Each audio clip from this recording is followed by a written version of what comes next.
Hello beautiful girls, welcome back to my channel और मैं नंदिनी। तो जब आप यहाँ तक आए गए तो मेरे चैनल को लाइक करें, सब्सक्राइब करें और शेयर कर दो यार। तो आज की वीडियो किस टॉपिक पे होने वाला है? आज का वीडियो होने वाला है कुछ हेयर स्टाइल्स के बारे में।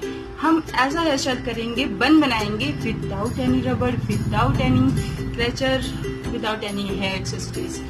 हाँ, यूजली होता है ऐसा है कि हम कहीं भी एक पोनी किए होते हैं या फिर बाल खोल के कहीं जाते हैं और गर्मियों का सीजन होता है तो बहुत गर्मी लगने लगती है। समझ नहीं आता है कि क्या करें, कुछ है भी नहीं, ना कोई क्लेचर है ना कोई रबड़ है, तो हम कैसे अपने बालों को ऊपर टाई करें। तो उस कंडीशन में क्या करना चाहिए, उस कंडीशन में जो करना चाहिए उसके लिए मैं आपको बताऊंगी। और चलिए फिर देखते हैं वीडियो में।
वीडियो अच्छी लगी हो और यूजफुल लगी हो तो, और ये हेयर स्टाइल अच्छी लगी हो तो प्लीज मेरे चैनल को सब्सक्राइब कीजिए और लाइक कीजिए। और आप कमेंट कर सकते हैं आपके जो भी सजेशन हो।